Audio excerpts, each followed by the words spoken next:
may pagmamahal ang nangunang sangkap. Huwag ka makialam! Away mag-shota lang to! Pilar, doon ka nga sa kotse. Gago ka pala eh. Shota ako yan eh. Use your imagination, dear. Maraming pwedeng mangyari sa isang gabing buong magdamag. Pananagutan mo ang anak ko. Kailangan pakasalan mo siya ngayon din. Oo! Anong kala mo dyan? Marumi? Kalad ka rin? Paano yan, tay? Tay ka lang. Anong ginagawa mo dito? Day off mo, di ba? Oo. At mula ngayon, hindi na ako babalik dahil magre-resign na ako. Hindi ka magtatanda!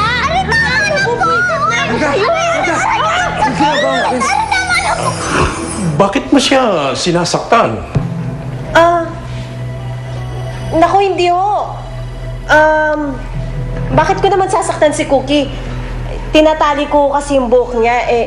Cookie, di ba sinabi ko naman sa'yo kung gusto mo maglaro sa labas, itali mo yung buhok mo para hindi nagbubuhol, hindi ba? Opo. Atty, sabi ko naman sa inyo eh. Wala kayong dapat ipag-alala. Maayos po ang lagay ni Cookie dito sa amin. Totoo ba yon, Cookie? Opo, masaya po ako kasama si Tatay Cardo. Ayoko nang magtrabaho dito dahil ayoko makatrabaho ng isang lalaking walang respeto sa babae katulad mo. Teka nga ha. Tungkol pa rin ba ito dun sa nangyari kanina, ha? Huwag mo sabihin nagtatampo ka pa rin dahil dun. Hindi ako nagtatampo. Galit ako. Bakit ba, ha? Siguro dahil kasi hindi mo na mapigilan yung nararamdaman mo para sa akin, no? In love ka na talaga siguro sa akin, ha?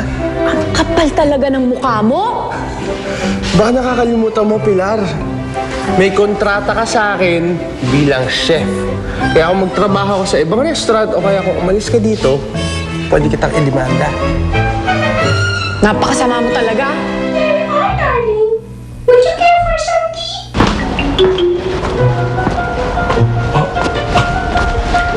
Attorney Domingo, what a surprise. Wala na dito si Cookie. You made sure of that. Gusto ko lang po kayong i-inform bilang guardian ni Cookie na mukhang maayos na ang katayuan ni Cookie. Ganun din naman sa kanyang tunay na ama na si Richard Cruz. Pumasa siya sa paternity test. At mukhang maayos na ang lagay ng bata sa piling ng kanyang ama na si Cardo, si Richard Cruz. Kaya naman, sisimulan ko na ang proseso para tuluyan nang mapunta sa kanyang kustodiya ng bata. At bilang ama at legal guardian ni Cookie, siya na ngayon ang mamamahala ng perang iniwan ni Isadora sa kanyang anak na si Cookie. Ang ibig mo sabihin, si Cardo lang makikinabang sa pera ni Isadora? Ang pera para kay Cookie. Pero si Mr. Richard Cruz ang magdidesisyon kung ano ang dapat gawin doon para sa kapakanan ng bata. So there's nothing else I can do? Wala. Sinubukan ko pong mag-resign pero hindi po siya pumayag. Kasi may kontrata daw po ako doon. Pag hindi ko naman sinunod yung kontrata, pwede daw nila akong idemanda. Kasi naman anak, bakit pa talagang gusto mong mag-resign? Kasi hindi ko na po matiis magtrabaho doon pagkatapos nung nangyari sa amin. Anong nangyari yung paghalik niya sa'yo? Hindi, no? Hindi yun. Yung panlulokong ginawa niya sa akin. Anong plano mo ngayon? Sigurado ka ba? Ewan ko ba kung bakit ayaw kong payagang mag-resign. Para ano? Para lokohin na naman ako? Paglalaroan na naman ako? Hindi ako laruan, no? Kung sa kanya ko kaya gawin yun. Bakit nga ba hindi? Okay ka lang ba, Anthony? Ito na ang palayak mo, Ate Cookie. Sorry kung napagalitan ka ni Nanay dahil sa akin. Okay lang yun. Pero Ate Cookie, nung dumating yung lalaki, bakit hindi mo sinumbong na sinasaktan ka ni Nanay?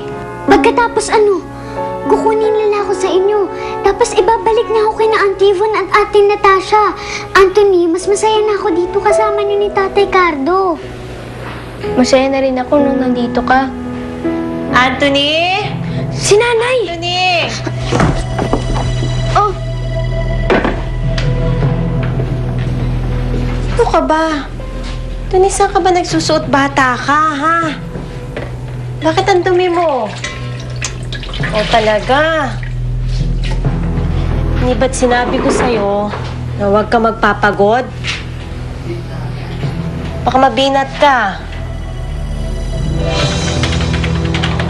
Oo ate, gabi na. Nasa computer ka pa. Ay, sandali, mag-i-email lang ako. Kanino? Kay Nico na naman. Oo. Gusto ko talagang best friend mo na yan, no? Oo naman. Eh, buti nga merong email tsaka chat para kahit papano, in fairness, in touch pa rin kami sa isa't isa. Malapit na daw siya umuwi kasi meron daw, recession doon. At titira siya doon sa lola niya. Excited ka naman. Siyempre, makakasama ko yung best friend ko, no? Magsusumbong ako sa kanya, lalo na tungkol doon sa Jude na yun. Kakaiba na yan, ha? Tumigil ka nga dyan. Best friend ko lang yan si Nico. Eh, paano si Kuya Jude? Paano kung ligawan ka nilang dalawa? Sino ang sasagutin mo? Kirby, ikaw talaga kung ano ang pinagsasabi mo. Sa dinami-dami ba naman ang problema natin sa pera mula nung magsara yung karinderya? Eh, syempre, hindi ko na naiisip-isip yung ligaw na yan. Gabing-gabi na. Sino ba to? Yvonne! Sino pa sa pinaka? Ate Yvonne?